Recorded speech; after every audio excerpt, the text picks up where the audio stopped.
Livro Já estamos no tempo do fim. O que fazer neste período? Editora Árvore da Vida. Capítulo 23. Preparar-se para a vinda do Senhor. Certa vez os discípulos do Senhor indagaram: diz-nos quando sucederão estas coisas, que sinal haverá da tua vinda e da consumação do século. Mateus capítulo 24, versículo 3, parte B. Essa pergunta, desde que foi feita no início da Era da Graça, nunca se calou ao longo da história cristã. 12 acontecimentos sobre o tempo do fim. Ao responder à pergunta no Monte das Oliveiras, o Senhor Jesus tirou o véu que separava os discípulos do futuro e apontou cerca de 12 acontecimentos importantes que preanunciariam sua volta. Alguém falsamente afirmar ser o Cristo, o surgimento de guerras, fomes, terremotos, perseguições, escândalos, traição e ódio.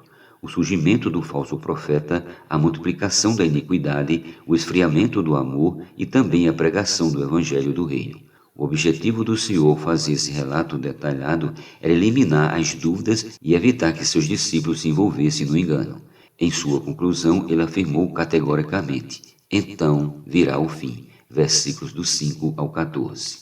Perguntas. Certo jovem, querendo saber sobre a segunda vinda de Cristo, pediu ao irmão mais maduro que lhe falasse sobre o assunto. Então o ancião perguntou: você já estudou as profecias bíblicas? Já as conferiu com a história e com os acontecimentos atuais? O jovem respondeu com um forte sim. Na sequência, o ancião perguntou novamente: você já orou hoje? Seu amor pelo Senhor aumentou? Você está vivendo o amor fraternal e pregando o Evangelho? Os ombros do jovem descaíram e sua resposta foi um não breve e tímido. O experimentado ancião então disse: não se preocupe com os eventos exteriores mais do que com o que acontece dentro de você. Se o cenário da volta do Senhor está pronto, mas você mesmo não está, de que adianta? Não basta saber, precisa agir.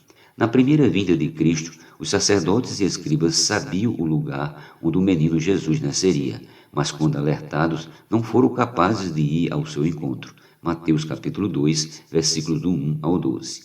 Tinham clareza em suas mentes, mas estavam frios em seus corações. Que na volta do Senhor, nosso coração esteja aquecido, pronto para Ele.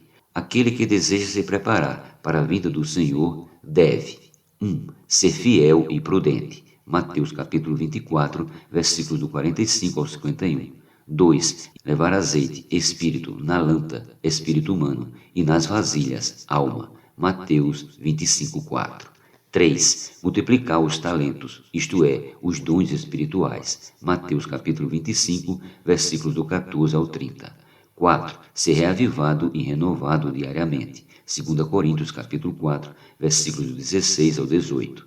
5. Engrandecer a Cristo em seu viver diário. Filipenses 1:20. 6. Amar a volta do Senhor. 2 Timóteo 4:8. 7. Não amar o presente século. 2 Timóteo 4:10. Que tenhamos uma atitude de não somente querer saber sobre a vinda de Cristo, de não somente esperar por Cristo, mas que tenhamos uma atitude de apressar a volta de Cristo. 2 Pedro capítulo 3, versículos do 9 ao 13. Vigiai, porque não sabeis em que dia vem o vosso Senhor. Mateus 24:42.